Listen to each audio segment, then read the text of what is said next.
It's a lovely day out there, and feel really looking forward to running this next set of classes. Really, it's all about painting buildings, and here in the UK we have some lovely old buildings that make extremely good subjects.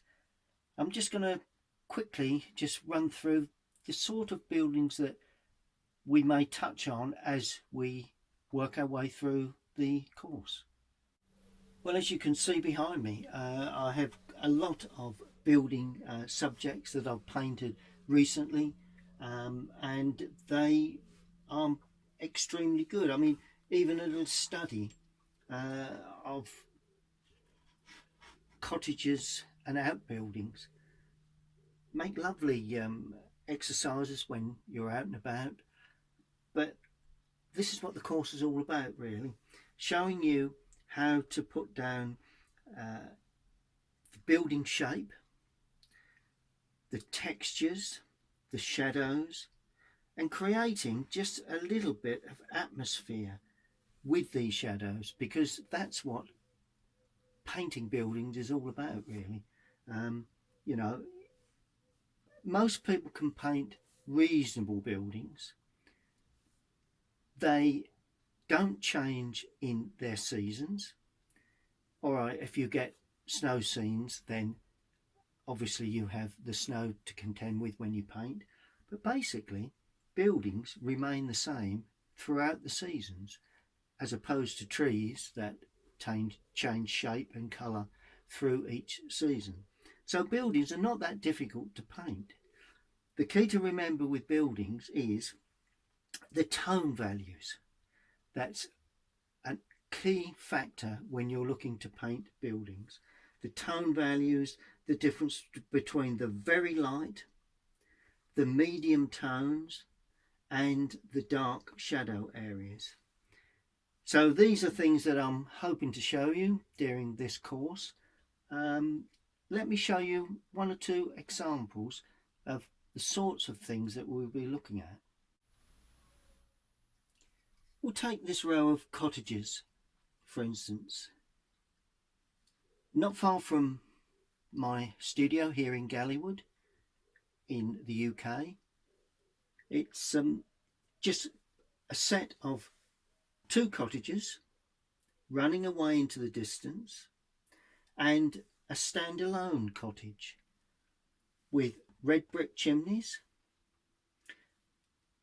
What I'd like to quickly explain is the difference between the sunlight and the shadows, because if you can just get that, then the colours not all that important, but they are important, but not, I mean, the vital thing is the lights and the darks, and also the perspective of buildings, creating depth.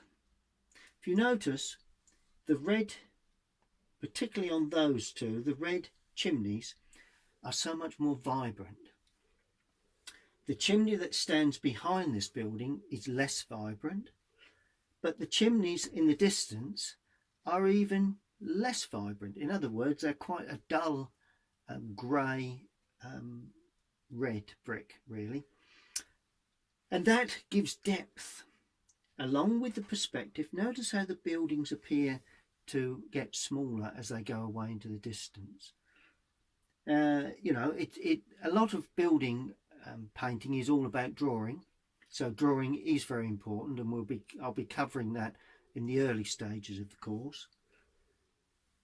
So it's the perspective, how the buildings look smaller or appear smaller as they go away into the distance. This corner is the nearest corner to me when I was standing there making a sketch. So consequently, that is the taller of any of the corners. Anything that runs away to the right will progressively get smaller. Anything that runs away to the left will progressively get smaller. Include, obviously, always when you look at buildings, when you stand there and look at them, look at the slope on the roof and where it sits on the ground. Now obviously your eye line where you're standing, if you're high up and you're looking down, that will change your perspective. If you're very low down and looking up, that will change perspective. But basically, the main thing is that you look at the angles of the roof line before you paint, or even before you draw, because the drawing will depend, or the success of the drawing will depend on correct perspective, really. So also you'll notice that windows appear smaller as they go away into the distance. Figures will be smaller. You know, if you had a figure stand there, they'd be around probably 3/4 of the height of the door, a rough figure. So obviously they need to be 3/4 of the height of the door in the next building, because if they're the same height, that would appear that the figures are so large in the distance. So make certain that when we do add figures, we create the right height of figures. Then we look at shadows. Well, shadow areas, sun obviously coming from the right, slightly behind these gable ends, so the sun is coming from the right hand side, creating a lovely film of sunlight on the front of the buildings and to some extent the roof areas. Now shadows are very important, because without the deep dark shadow you wouldn't feel that the frontage have got sunlight. So getting the shadows in the correct areas will be the key to creating the film of sunlight on the front of the buildings. Also, shadows are very important on chimneys and landscape where the buildings sit, and also, for instance, a casting shadow across the foreground, for it could very well be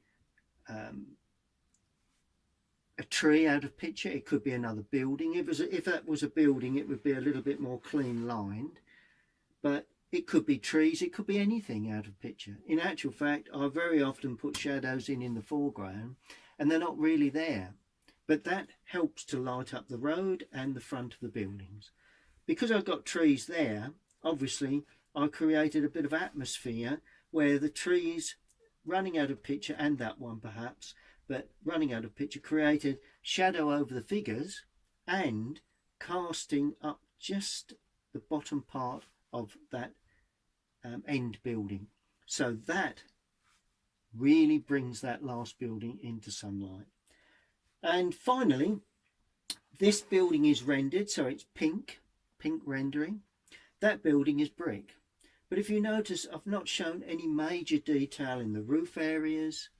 We're not got any major detail in the foreground. We've got a little bit of picket fencing, a little bit of lattice fencing, a little bit of hedging here and there. But overall,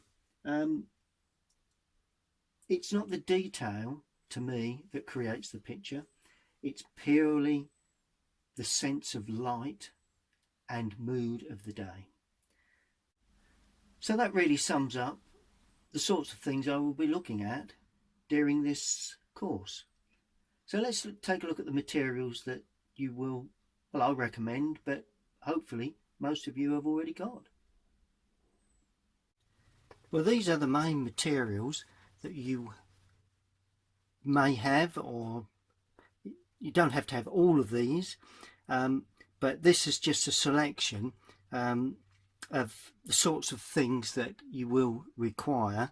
Obviously, a little sketching pad is always handy, obviously a 2B pencil and a rubber, water jar, masking tape, always handy. I'm going to use my palette that I used on my first course for beginners. If you've not seen that one, it may be worth purchasing that one and running through that, because on that course we used these three brushes, and we also used tubes squeezed into sections, These colours I'm going to use again, so that's the same colours as the beginner's course, but this time I'm going to introduce you to 3 other brushes: a mop brush, a flat brush, and a very small rigger. Obviously the paints and mixing trays, and they can be in a wide variety of shapes and sizes, but always useful to have a really large area to mix with. So let me split this up and quickly run through each individual part of the materials. Well, you can buy a wide variety of sketching pads. This one is just a very, very cheap, very small sketching pad. It's somewhere around 6x4 in inches sizes, and I use it quite a lot because it's pocket size. You can put it in your pocket, you can take it out, you can produce sketches, bring them home and work from those. So that's always worth looking at. Obviously you'll need a 2B pencil and a putty rubber. Always recommend a putty rubber. If you're looking to make more in-depth sketches, I would highly recommend Canson Mixed Media image pads. They are very, very good for sketching and general drawing, and these take a little bit of water too, so they're ideal if you're going to add water to your sketches, but they are very, very useful when making more sort of larger sketches in your studio perhaps, or your working area, on your kitchen table, of course, working from a photograph or a computer image. So that's also a very useful sketching pad. And one of my favourites, produced here in the UK, is the Pink Pig International company, that produce lovely pads that are available in different sorts of papers, and they are ringed, as you can see there, and they do take watercolour, they take black and white tones, and of course they take some lovely studies there of buildings, which really is what we're looking at. So we'll have a look at those shortly, but it's always useful to take out with you. I went somewhere and looked at a lavender field and a lavender farm, and decided to make a small sketch which I turned into a painting later on. So that's another good one. That's Pink Pig International, which is based here in the UK, but I do understand they also export abroad. Now we come to the brushes. Those of you that have already taken part in my beginner's course, those are the 3 brushes that we used. I'm going to introduce on this course to other brushes. I've got a large, well, fairly large Daler-Rowney mop brush. It's a number 4, series 24 Daler-Rowney. This one is a 1/2 inch Pro Art. I think, I'm not sure of the series of that one, but if you search 1/2 inch Proline Pro Art brushes, then they are readily available. And a small rigger. It's probably a number 3 in most makes, but that's a small rigger. So those are the 3 new brushes that I'm introducing on this course. And of course we mustn't forget masking tape and kitchen paper, that like tissue paper. The real absorbent variety is by far the best. Just tissue, probably is not strong enough to cope. Now here are the mixing trays and paint colours that I would suggest. Now that's the colours I'm actually going to use. That's starting from the left. We have raw sienna, cadmium yellow, we have burnt sienna, burnt umber, alizarin crimson, cadmium red, cobalt blue, ultramarine blue and Windsor blue. Those are the colours that I would highly recommend that you use, and I would recommend that you use Winsor & Newton professional quality. Now you can use the Cotman quality, which are more or less the student quality paints, which is fine, but I would recommend at this stage, if you want to step up to a slightly better paint, and please use the professional quality. Mixing trays, well, I will be using that mixing tray.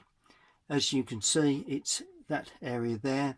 I should be having two areas and possibly a third smaller area, so you don't really need a large area when you're mixing. You can always clean them up if you need to mix more colour. So I'll be using that range of colours there. I will be using this mixing tray. There are other mixing trays on the market that do come highly recommended.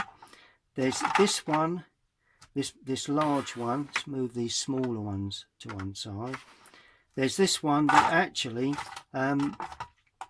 is readily available. It's quite large, and you squeeze the colours in around the outside from the tube. And what I have done, that I suggested in my beginner's course, those of you that are new to the colours, then please put a piece of masking tape and mark on the edge where the appropriate colours are. And then all you need to do then is to purchase your tubes and top them up. Well, I'm going to top up the cadmium yellow, and all you need to do is just squeeze it in like that from the tube. Just allow that to dry, preferably overnight, but it can be just an hour or so. And I'm going to squeeze in the cobalt blue as well, just a little extra cobalt there, like that. So that's all you need to do, and I would recommend that you allow them to dry overnight, purely because if they dry, they're easier to lift off in small quantities.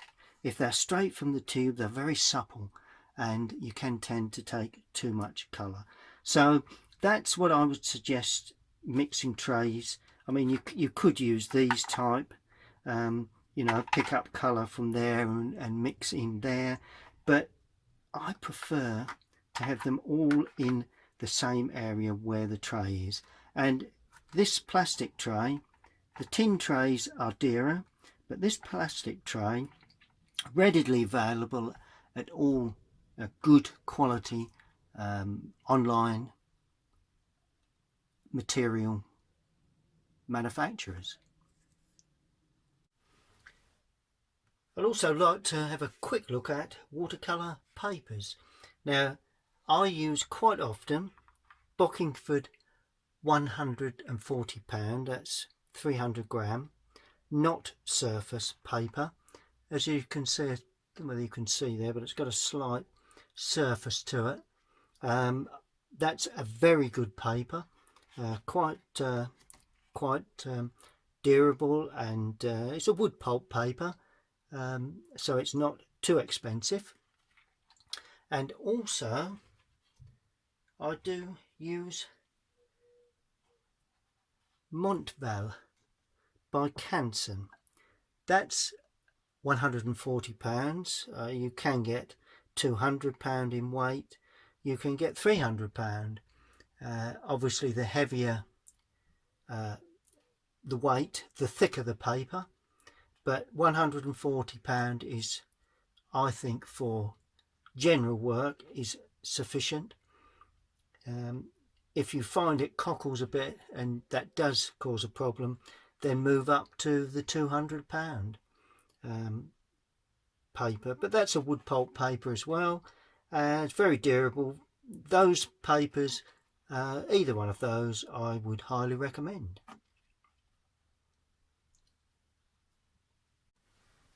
Now, what boards are we going to use to lay the paper on? Well, you could just use hardboard. I've got a piece here of white board, and what I've actually done, I've put masking tape around the outside edge, so it's double-sided, this board, and all I do is put a piece of masking tape in the four corners and attach the paper to that, just in the four corners.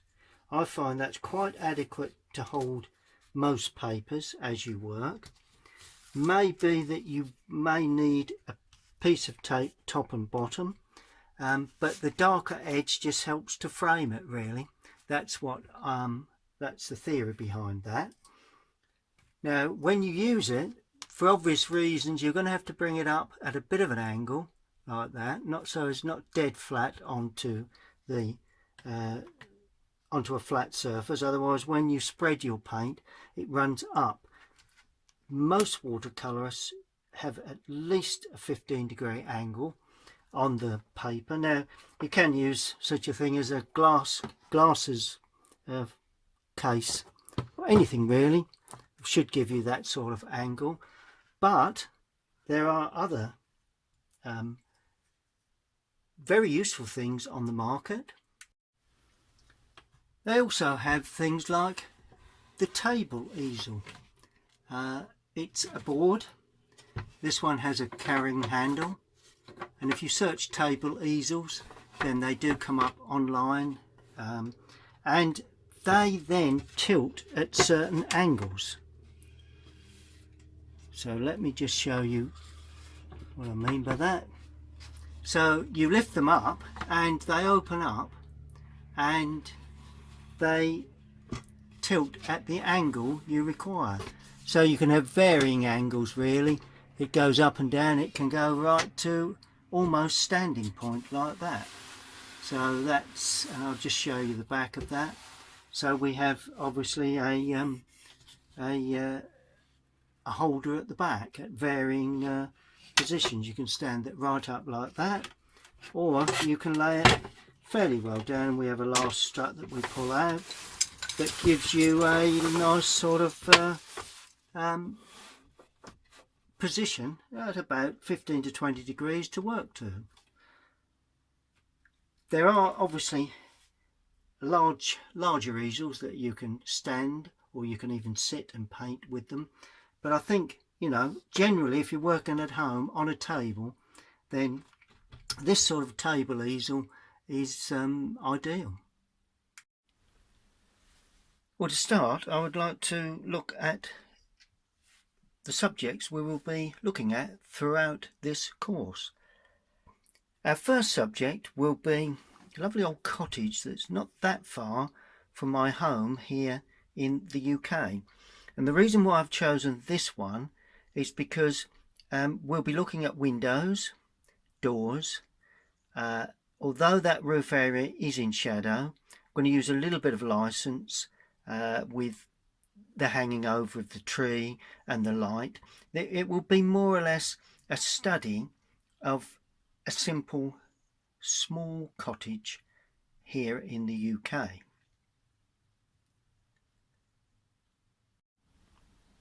Well, here's subject number one. As I said, lovely little cottage, tiny little cottage, just up the road from where I live. Very little perspective, but of course we've got windows and a door. A little bit of brickwork, a little bit of tile work, a little bit of greenery, simplification, but this will kick us off and give us the confidence to tackle the next subject, really.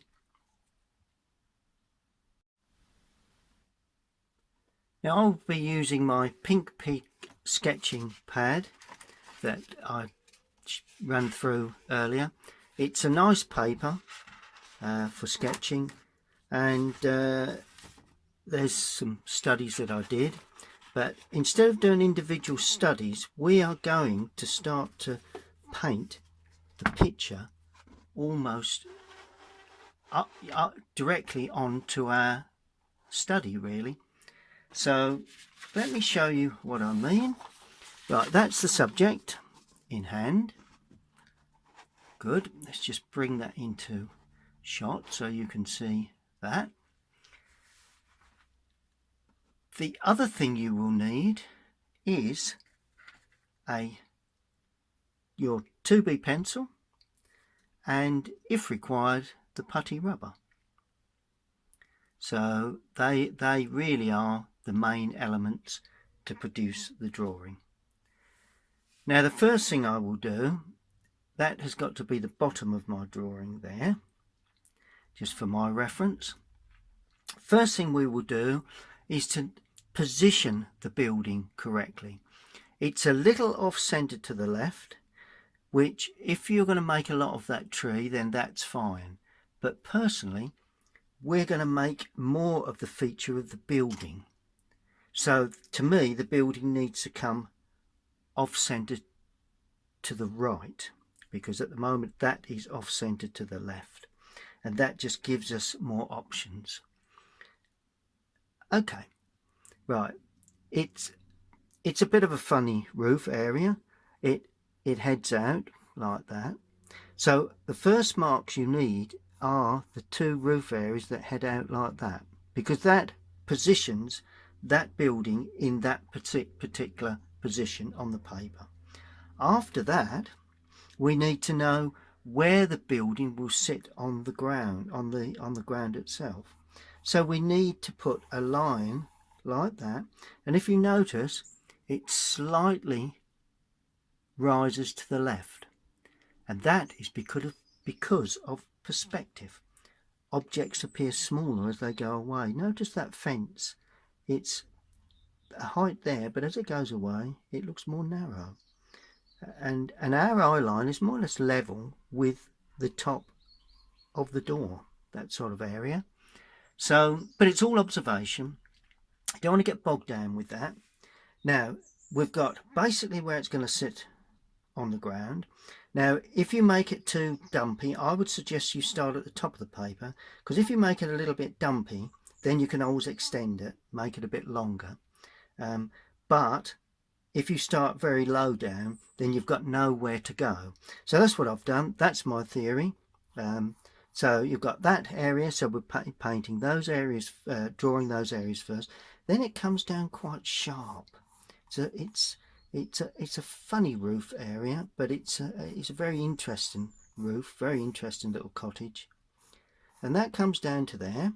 Notice I'm drawing fairly lightly, trying to get an idea of the feel of the subject. Now this, where those two meet, actually runs more or less parallel, so that's got to be parallel, whereas that rises a touch where it sits on the ground, and that gives us perspective. Anything above that slants the other way, the roof.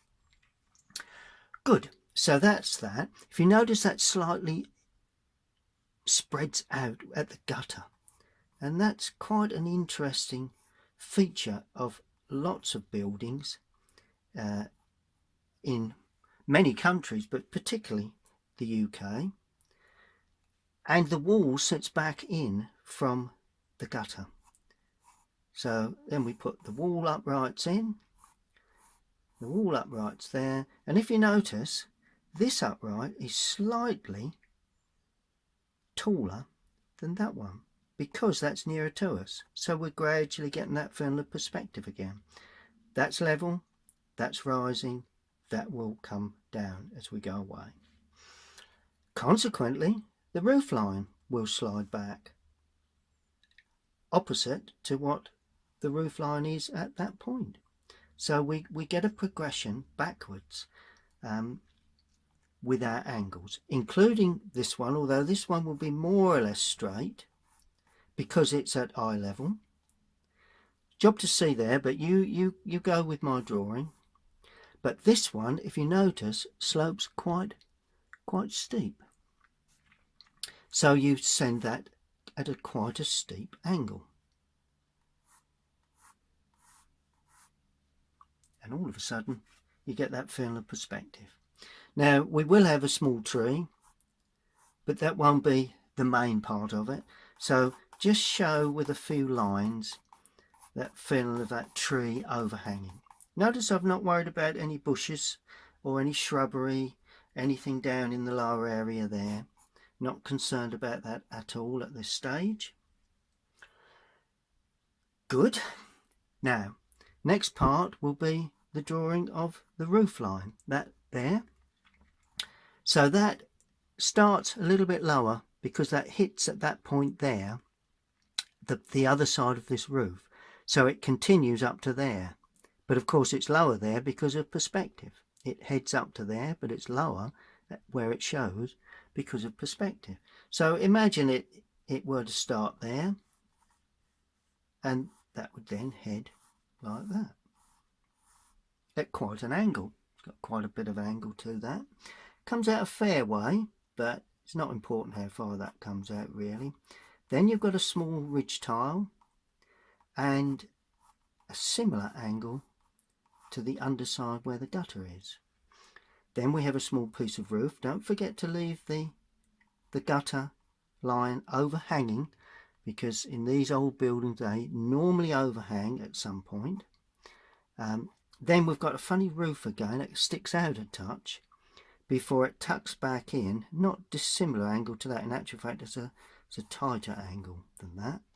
And that heads down to that sort of level before it heads out. And then we've got the corner of the building where the fence starts. So that's basically the start of the drawing. Good. Now I'm going to move on a little quicker now, because if you've got that onto your paper at that sort of position, then you're pretty much there really. But you can obviously always reel back with this video and pick up any main features that you've missed. But that's sufficient, I think, for what we're looking for there. Then this then carries on through. Right, let's make a start on our windows. We have a window there that sits nearly under the gutter, reasonable width, but of course these windows have a bit of perspective. You know, they do have just a small perspective. The more you go up, the more perspective you have. So even I have to remind myself all the time about perspective. We have a window in the lower area, somewhere around there. Main thing when you're drawing, that you pick up the character of a build rather than really getting bogged down with shape. You know, it's mainly the character, and the character I think I've probably captured. This window is quite a narrow affair, heads off down to about there. Very little perspective in that because it is very narrow. Then where the roof or the small little overhang where the door and the window is positioned, that sits about there, we do have a small area of brickwork. Now that's interesting because that will make quite a nice feature for us to paint and get our colours right on that sort of feature really, the brickwork. Good. Okay, so that virtually extends to the brickwork. Then we have the door, which is off centre to the right. Just do the opening first, just do the door opening. Then we have the window that extends quite a way through. It's almost to the end, but just do the outside, and notice how this, it actually goes a little bit lower than that. Notice how this slopes upwards because of the perspective there again of heading up. That's level, these are down. Just make certain that comes down. Didn't quite get that right, but there you go. That just shows you. You have to just rejig as you draw. Okay, so that's okay. That's looking good. So it's just basic outlines. Don't do too much. I mean, I wouldn't say start putting window detail in until you're happy with the overall shape of the building. And I think that's pretty much there. I'm just going to point this up a little bit more because I just feel that that needs to be pointed. And if you notice, there is an overhang of the tile, of the tile work. It's more or less like a very similar to it's pointing really of the edge tiles. And then of course we've got the ridge tile running back there. Good. Now we have a picket gate and fence. So there's a gate there, slightly off of centre. Yeah, that runs into that. And what I'm going to do for this picket fence is just put some lines in like that, because I want to make that as simple as possible. No need to get too bogged down with that. A little bit of greenery overhanging there. Then we've got a hedge that runs to there as far as the gate, then it breaks and then it runs back, just so the top of that hedging.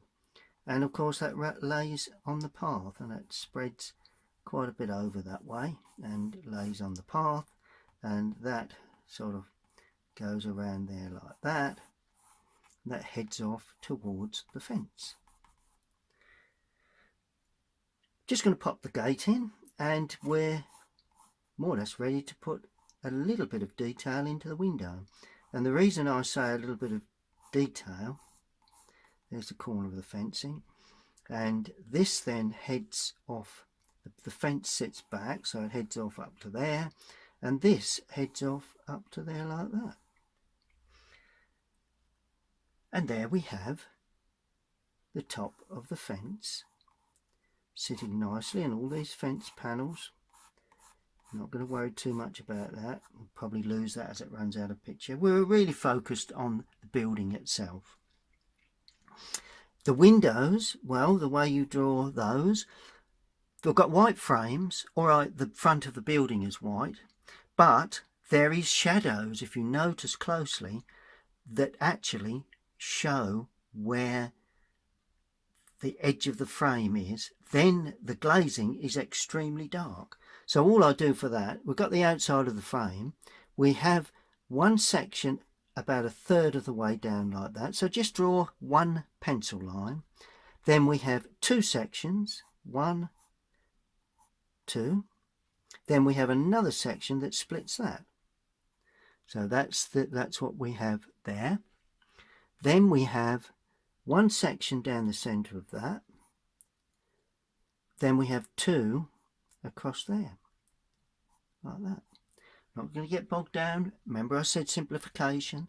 That's what I'm looking to do if I can possibly restrain myself, because it's all about restraint. You know, you can see an awful lot, but you've got to simplify, because unless you simplify, you will put in too much detail, and then that's pretty level because of the eye line.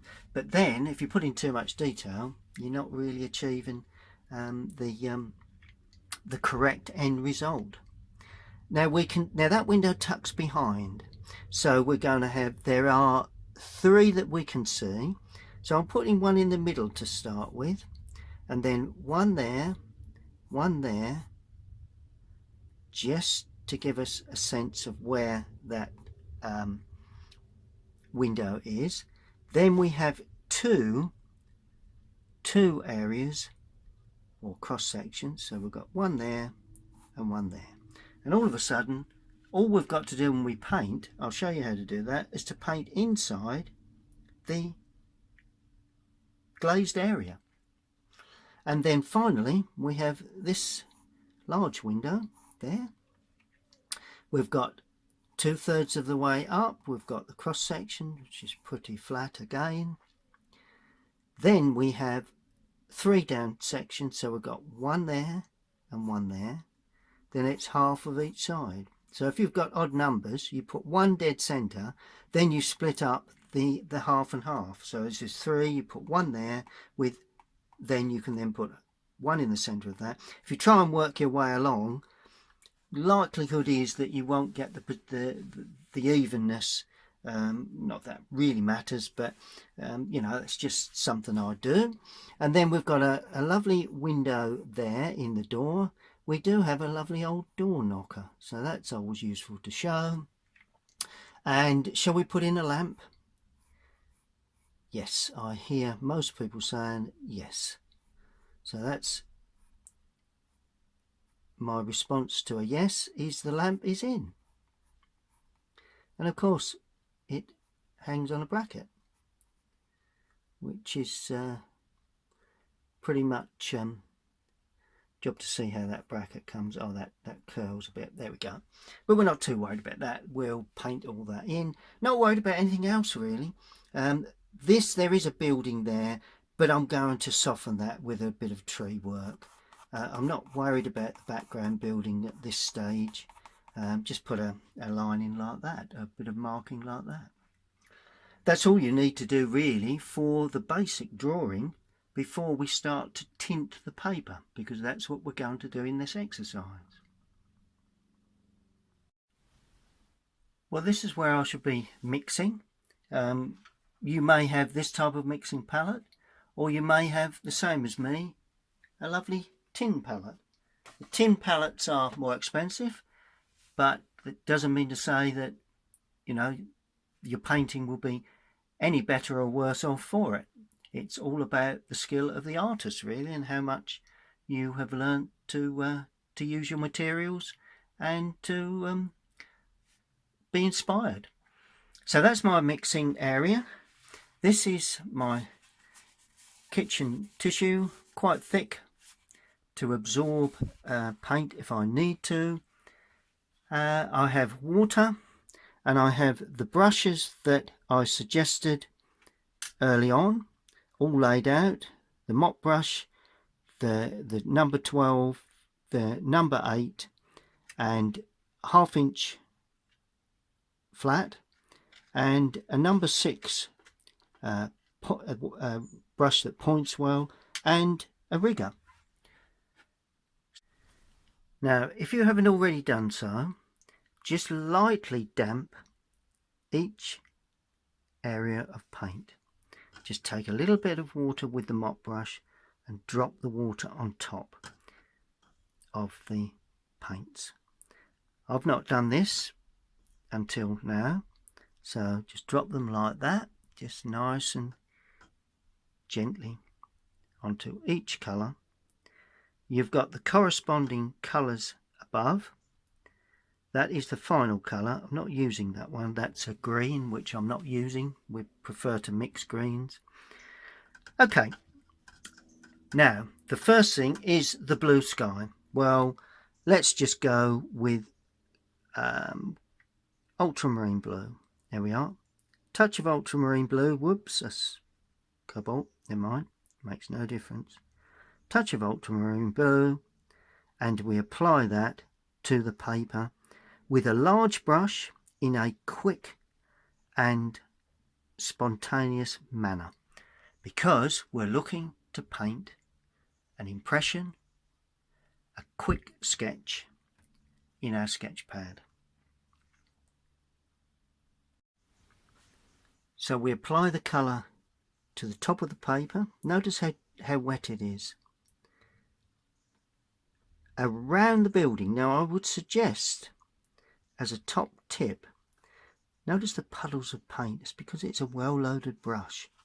As a top tip, I would paint around, let's just bring that little bit of paint back. I would paint around the roof area of the vast majority of your studies. It just keeps the white paper so that you can tint the colour in at a, you know, the building in at a later stage. I'm just going to add a little more colour, so no more water, just a little more paint, and just drop it in while it's still wet around the top of the building and just down one side like that. And all you need to do, notice it's all flooding around and rolling about, just don't be too concerned about it. Just let it dry. I'm just going to pick around that building a little more. But other than that, just allow that to completely dry. In the drying process, if you get any areas that are a little bit over wet, and like across the top of the roof line there, across the top, can also shape the roof up while it's still wet. But do not attempt to do that once it starts to dry. Good. I'm going to leave that to completely dry now. Now while that sky is drying, I'm not going to put any paint onto an area near that because it would flood back in to the sky. So I'm going to just paint the road. But I always say paint the land that the building sits on after you've done the sky. That way it gives the building a purpose, somewhere within the landscape to sit. Now the colour that I'm going to use for that is just raw sienna with a bit of the blue in to start with. Then after I've applied that, I'm going to add a touch of the burnt sienna just to make it a little bit of a stronger sort of a orangey brown, really.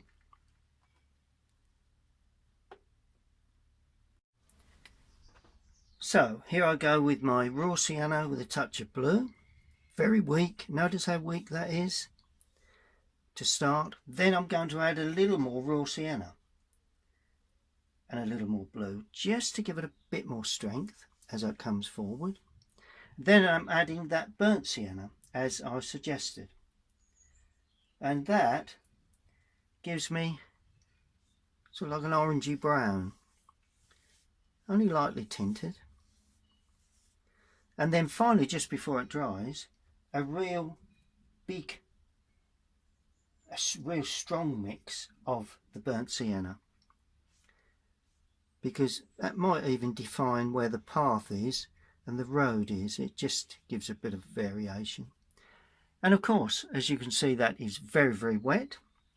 I'm going to leave that to dry.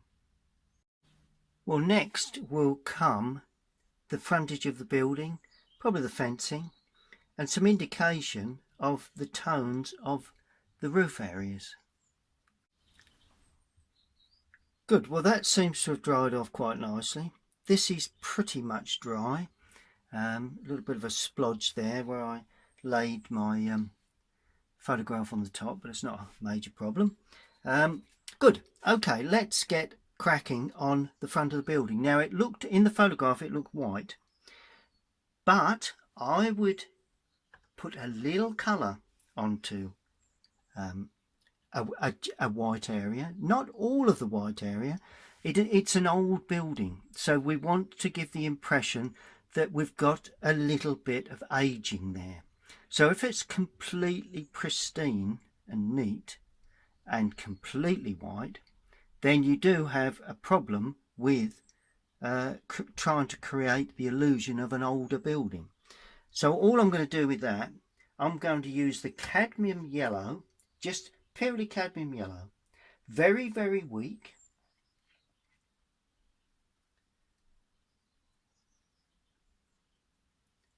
So there's my cadmium yellow. You probably barely see that. Well, you can see that, that's fine. And drag that into some areas. Notice I'm leaving some white areas. Here we are. Then into that I'm going to put just a touch of red into that cadmium yellow, and that will give a slightly deeper, darker touch to the whole thing, and then just let it run down. This is the fun of watercolour painting. Don't paint over the fence at this stage. Although, having said that, yeah, paint over the fence. Sorry about that. Yeah, let's go over the fence because it's still very, very light. Notice how weak the mix is. Plenty of water to that mix. That's the key.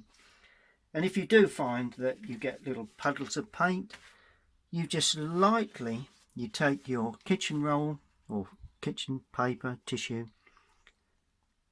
take off most of the paint, and then that will lift off the paint. Because a damp brush wants to lift off colour, a wet brush wants to apply colour. So that's the basic principle behind that. Now I'm going to mix the colour for the fence, and if you notice I'm still using the large brush.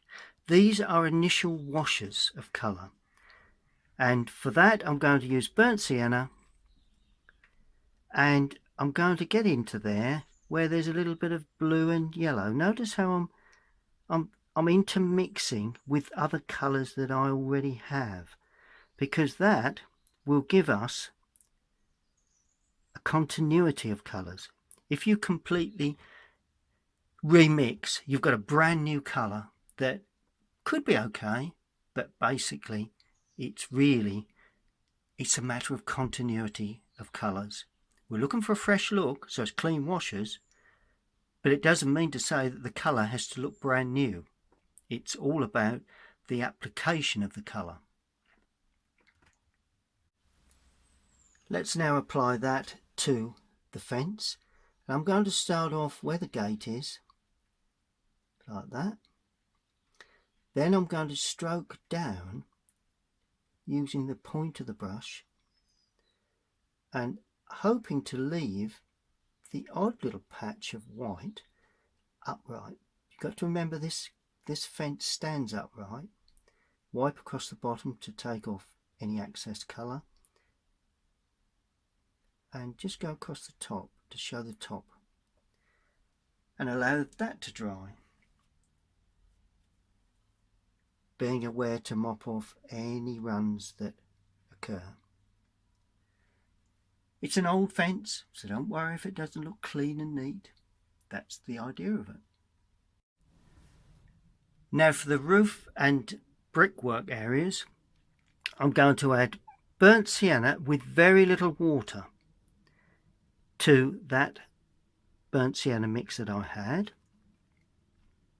and a little of the cadmium red, because I want to give the roof work a little bit of a lift. If it comes up a bit brilliant, just bring in a bit of that blue.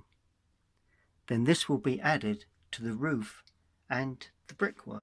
Now don't load the brush too much for this. Don't overload the brush, and just use the point of it just to dot along the top. Now when I say dot, it's I'm trying to show the ridge tile, so there is some little gaps. I mean, there again, it's a technique that I've developed myself that is pretty new to a lot of people. When I say this to people that are learning, they sometimes use just little dots and leave precise marks. If you notice, there's a series of brushed marks, but some of them are joined together, some of them are open with a gap. That is the illusion of a ridge tile. Now I'm losing a bit of paint on the side of the pallets or kitchen paper if you want, because I don't want the next wash to be too strong. And all you do, you sweep under that. So by taking off a little colour, you've actually weakened the mix, and some of that ridge tiling will run into that. And just paint across and down, and any marks you leave as you go across will indicate tile work. And this one is the same. And as you run out of paint, you'll find that this may even be a little bit lighter, which is a benefit because it is really on the sunlit side. And then you allow that to completely dry. Now while that's drying, to the mix of that roof colour, I added raw sienna, and I'm going to just simply paint the brick work there. Notice there's a bit more yellow, and now I'm getting darker. I'm stopping at the top of the fence, so I'm putting that area in there, stopping at the top of the hedging, and of course the corner of the building, and there again this is brickwork, and I'm stopping where the hedging will come, so leave a jagged edge on that. Maybe that we can see in between one of the uprights of the picket fence there, so just put a small line in, because that's going to be the gap where the picket fence will be much lighter. And finally we've got the door. Well, it's quite a green door, and the green colour will be Windsor blue. We'll mix away from the rest for that. Windsor blue with a touch of raw sienna. Not too much.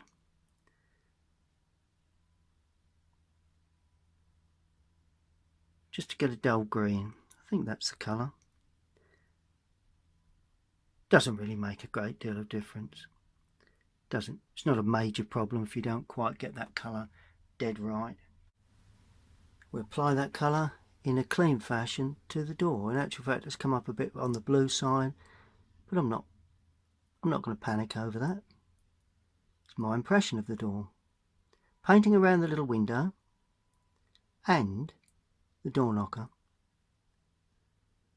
Well, I'll probably paint it over the door knocker, but now I'm going to lose some paint on my tissue because I don't want it's blobbing a bit, so I'm going to take some paint off at the lower area. See how it's lifting off colour now?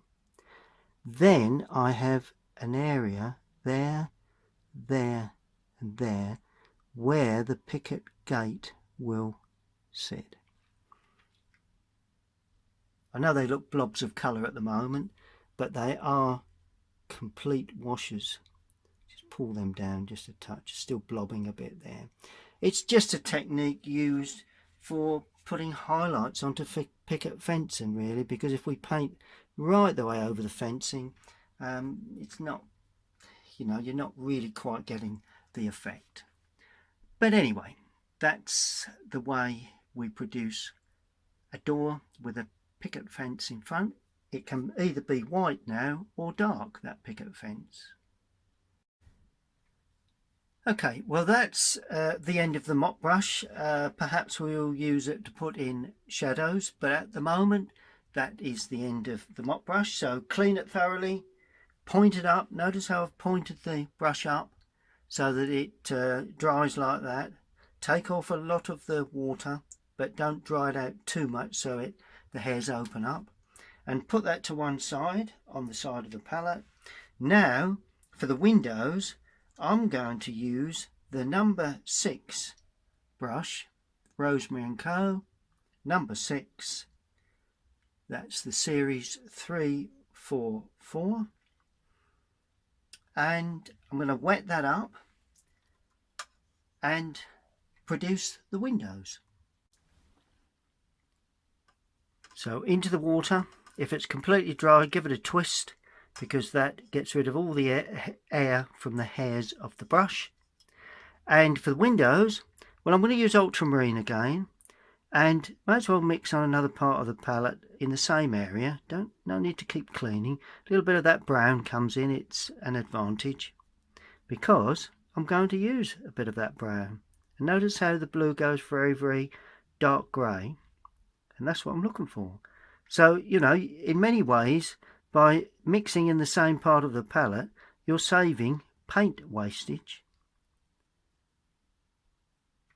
Now, the brush doesn't want to be too damp for this, so I'm just touching the kitchen tissue just to take off a little bit of the moisture. and then I'm going to mix a little stronger mix. There's a lot of water there, so let's take a bit of brown from there. I think that's probably about the right tone. Now I've come in a little closer so we can see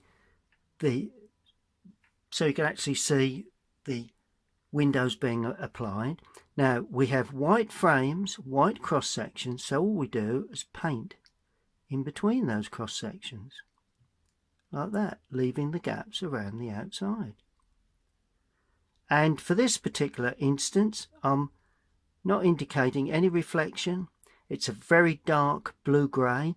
The only thing I will do is where we have the sill area, I'm going to leave some gaps to indicate objects on the sill. If you look, you can see that very closely. This one, because they're so small, I'm just going to paint them straight through. Just a small little glazed area on that one. Reload and produce the same for the rest of the windows. Can vary the colour if you wish. Notice I'm not being too fussy with indication of, you know, see that little line there, that can be left as an indication of reflection, but at the end of the day they are panes of glass, and that could be another part of the reflection there. And then when you come into the lower area, again, if you wish, you can leave some little sections. Quite often people have objects on their sill areas, so that can be left like that. And I'm adding a little more brown now, just to ring the changes, so that we get a brown sort of colour to this lower area of windows. It helps to ring the changes, really, I think. You know, I know if you look at the photograph, you do have, we do actually have another line across there that I've missed out. So let me just put that in. If you look at the photograph, we do have nets at the back there. So there we are. I've missed that line, so that can go in. That is purely where the white frame is. But I'm not going to worry about the nets. I'm just painting in purely the glazed areas. And notice I'm not being quite, you know, I'm trying to keep it all loose and uninteresting. One pot there. Don't add too many objects on the windowsill, because as always, you know, if you have a good thing and you have too much of it, it's too much of a good thing. So it's obviously the answer not to do that. And then I'm adding more blue again and a little more brown, trying to get a slightly darker colour. No more water, because I'm going to paint in that glazed area, and it's got sort of like a twirl in the glazing. So I've left a little impression of that. Then we have the door knocker, like that. And of course this lovely old lamp. Now the top of the lamp is like that.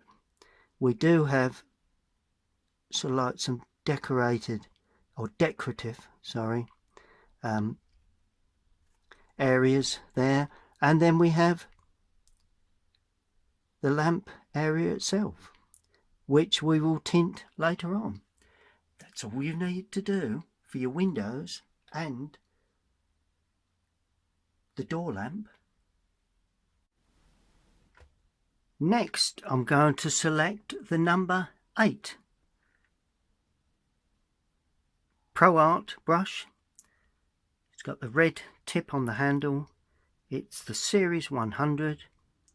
As you can see, it's open, so it's still a bit, it's still quite dry.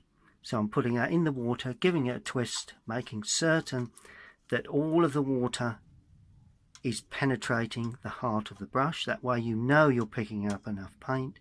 And with this brush I'm going to paint the trees. And it really is a matter of Windsor blue. Notice how I'm producing a good mix of it. And I'm going to use the raw sienna, and I'm not cleaning. Have you noticed how I'm not cleaning when I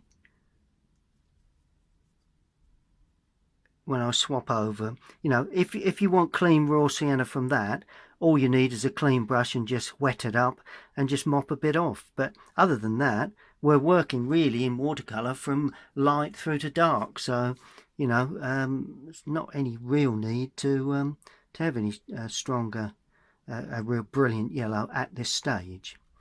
Right, a good mix, plenty of paint on the palette. Now I'm going to show you how to apply this to create the illusion of trees. Well, all you do for this is, with quite a loaded brush, I'm going to create the trees that are there, and the mix is slightly on the blue side. There we go. Look at that. And start in the heart of the brush, the heart of the tree in the lower area. Then as the brush runs out of paint, you'll notice that you can shape up to create the outside edges. So you'll produce the real bulk of the tree. Then I'm going to make that hang just over that corner and into that brickwork there. Then I'm going to reload, and this will be the darker side because I've got light coming from the left. So this is going to be the darker side. So we follow that line down by the roof, down there. It's quite an angle. Let's give that a little bit more of an angle. Keep reloading the brush, and to get a darker colour you may need to add a little blue, but at the moment I think mine is sufficient. And try not to leave just a straight line down that corner. Try, if you know, I did that line down there. Now I'm trying to pull the paint into it so it doesn't look as if I painted a line across that area. And obviously down that side we've got a little bit of overhang. Don't forget the overhangs there. Right, now I'll use more of the point of the brush there. Now I'm going to use the side and drag across, because that will give me a lighter colour. And if it dries, just drop back in to indicate possibility of some leafing. And then finally, fairly dark in the lower area. Then I'm just going to add more water to the paint. Take a little off on kitchen paper. And I'm going to paint the illusion of a lighter tree in the distance running out of picture. And notice I said illusion, because there's going to be no detail there at all. So that's the two main trees. Now this side is the more vibrant tree. It's, if you look at the, let me just show you this. If you look at this one overhanging here is the more vibrant tree, and we've got lovely yellows there. So all we need to do to that mix is cadmium yellow. So all I'm going to do is to add a little more water and start introducing cadmium yellow to that mix. And then we go back in and we use the side of the brush again, creating the bulk of the tree and the outside edges with the point of the brush, although it's laid on the side. Notice how the brush is chiseled up. It means it's fully loaded, but it's not got a great deal of paint on there. There we are. And just try and get the way the branches overhang in these trees, leaving plenty of gaps. Notice I don't go to the top until the brush runs out of paint. Now I can reload and add a little more blue to that, and that'll go a little bit darker. It'll turn the colour just a touch darker. Now we're not getting the run of colour, you know, we're getting blobs of colour, but they will dry up and clean out a little fresher. But if you notice, it's created that illusion of overhanging branches. Then as we go out of picture, we can just continue that into an area that is just more or less soft, really. not worried about the outside edge at all. It's a study of the building. Then of course, as we come down to the lower area, I'm going to clean the brush and I'm going to add even more cadmium yellow, because the tops of this shrub is very yellow and in effect somewhat lighter than the brickwork in the background. But then as it comes down, if you add burnt sienna to the mix, you can take it out of the other part of your palette, and I won't show you that mix because I think you'll get the general idea. A little bit of burnt sienna there, introduce that into it in the lower area, and all of a sudden you've got that feeling of greenery. It's only purely a study. Then we use Windsor Blue again with burnt sienna only, although I haven't cleaned the brush, but because we're looking for quite a dark green, and that's what you get with Windsor Blue and a brown, because I want this to be darker than the background.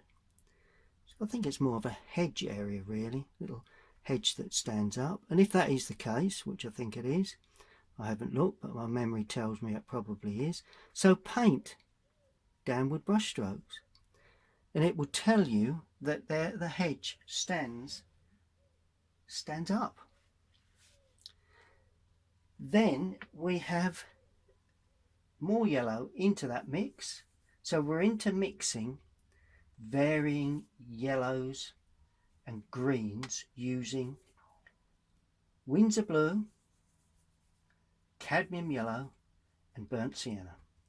Now the mixes will be purely individual to you. Just see what I've got here. I need a bit more yellow in that.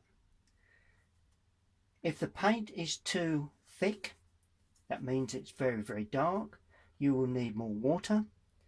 If the paint is too light, in other words too loose, you will need more paint. And a lot depends how much you've loaded the brush to. Well, there you go. That's the colour I'm using for that little bit of greenery that overhangs around the gate and that sort of area, and that sort of area there. It's quite a fluffy sort of affair. If you notice, I'm not concerned about too much in the way of detail.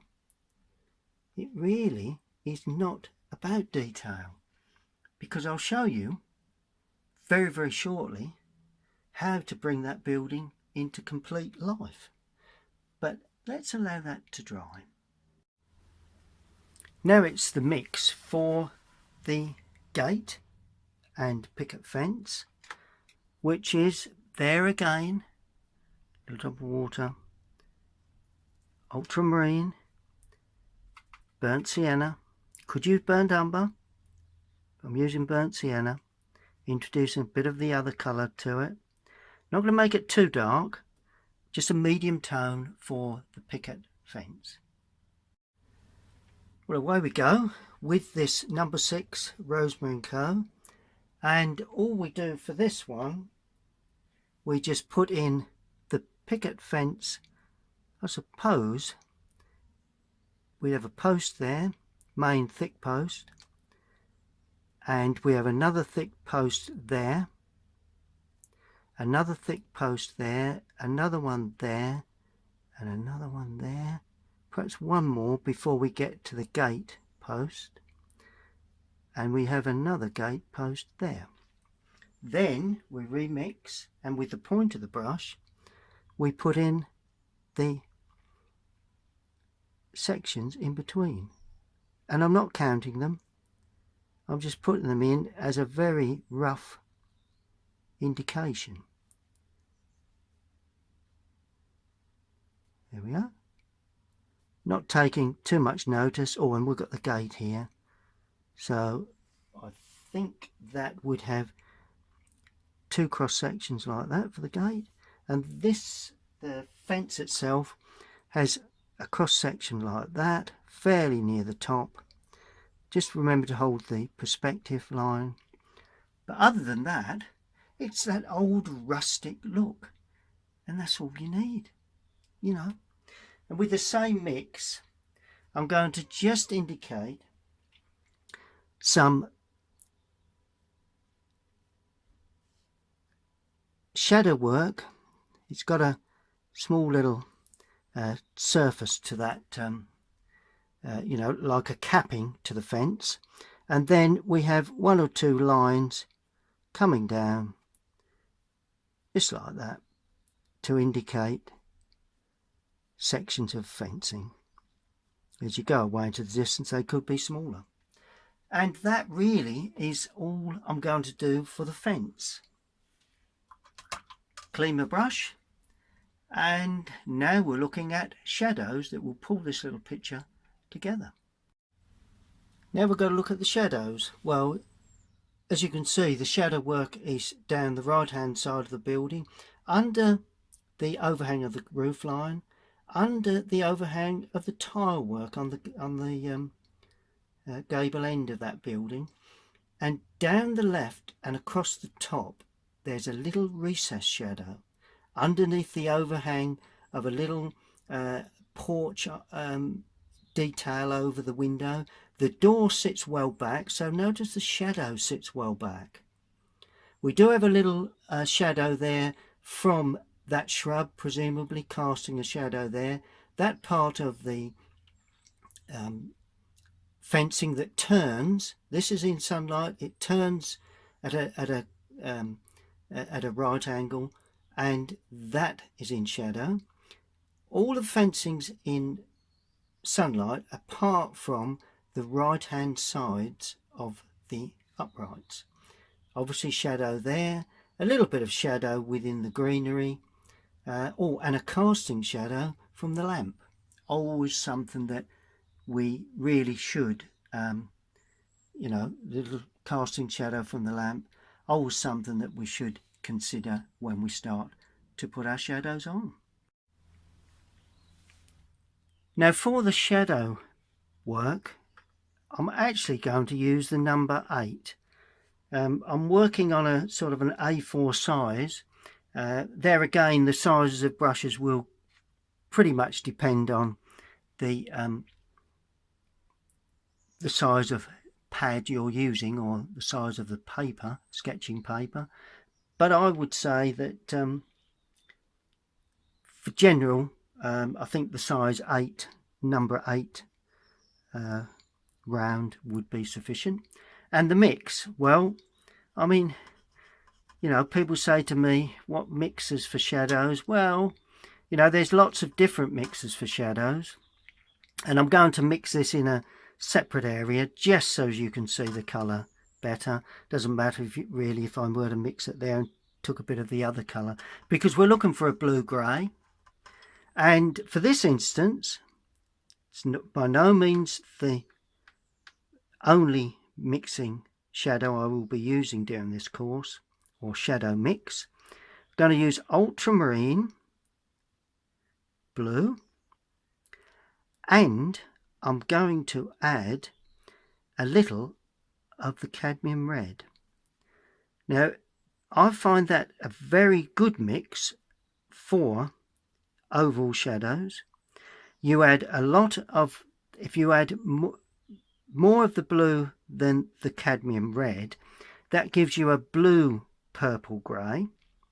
If you start to add more of the red, then you get quite a sort of like a warm starts brown, and then it's quite reddy really.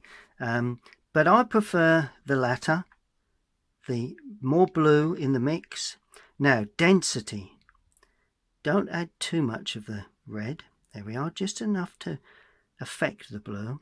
Now density, how dark do you go? I'm mixing a bigger puddle than that, so I'm adding more water.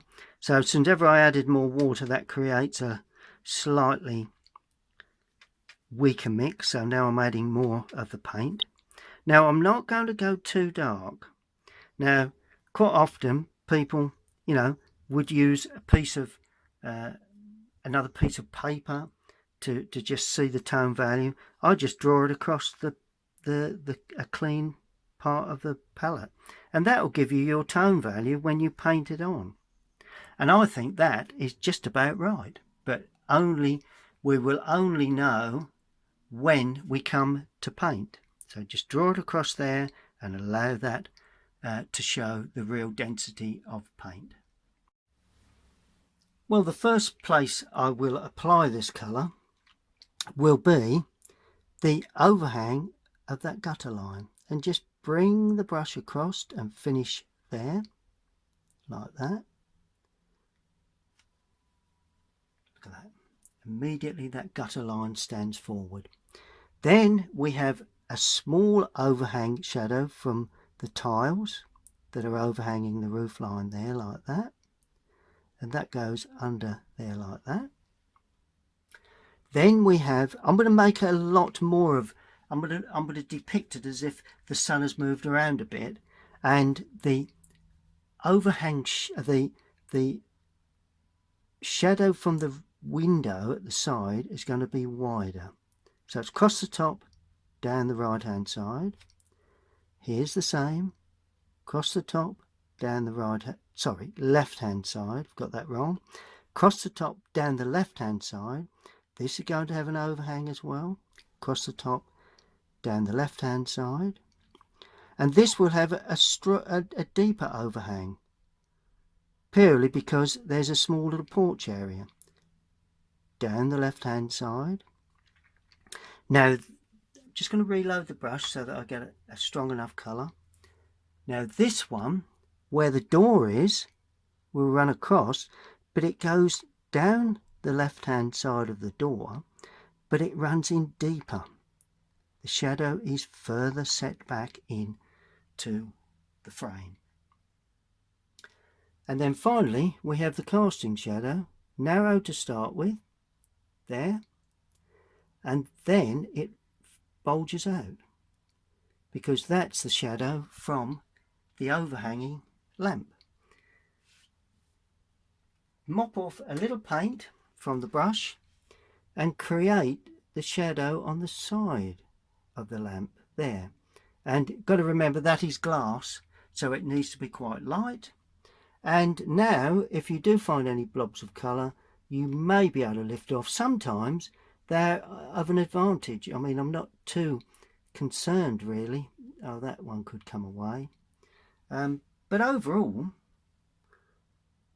and that finishes there, you could show it in between those two picket fenced areas, but overall, see the way the building comes to life whenever you apply that colour. Now I'm going in, I mixed a lot of the colour, so I'm going to use that same colour for the side of the gate there. And what I'm going to do, right, so that goes in there like that. And instead of the tree that's casting, what I'm going to do, I'm going to cast the gate there, like that. Lift off a little bit of colour and just pull it in between the picket fence like that. Because in theory, that fence is not in shadow there, it's slightly lighter. Pick up a bit of colour from there. Yeah, pretty happy with that. And then finally, I'm going to put in, hope I've got enough paint. Yeah, plenty of paint there. I'm going to put in the shadow side, and I'm leaving a little bit, I'm leaving that half light. For the only reason is because I don't think that's the angle I've got my sun, that would be in shadow. But it's up to you. On the photograph it is in shadow. Notice how I'm leaving gaps here and there so that we can see the lighter tree work overhanging. And all the time you're learning about leaving, you know, it's not all about what you paint in, it's what you leave out that is sometimes the key to a good watercolour. Then I'm painting down the side of this wall, like that. But I'm not painting into the tree because the tree would be masking any of the shadow. Good. So all you need to do now, pick up, you know, there would be a little bit of shadow on the underside where the shrubbery overhangs there perhaps. Could soften that, but this is only a sketch. This is just a starter taster of what will be on offer as we paint through the course. It just gives you an idea of you know, what we'll be looking at, and we will be getting more involved as we paint our subjects. A little bit of colour there, and then finally my favourite is a nice shadow just to hold in this left hand side. I'll be explaining about shadows as we paint, but quite often you get an overhang shadow from another building, a tree, something out of picture like that, and that softens that side, and I'm going to have a foreground shadow there for no reason at all other than to give interest, as that runs like that. And that completes my study of this lovely old cottage about 5 minutes walk from where I live and where I work here in my very small and at the moment very hot garden studio. Well, I hope you enjoyed that look at how to paint a small cottage, typical of what you can see here in the UK. It has a lot of rendering, very little brickwork, but big areas of tile work. But what I will show you as the course progresses is that sometimes you need to indicate a small number of bricks, and other times when you've just got a building like this, it's no need to start putting in each individual brick, because if you do, all the individual bricks down there, all of a sudden you have to put all the leafing in and all the texture on that, and before you know it, it becomes photographic rather than an artist's impression. And what I'm trying to do is to put over to you how to produce more looser artwork. We will tighten up a little bit as we move through the course, but I hope you've enjoyed that, and we'll see you all again next time.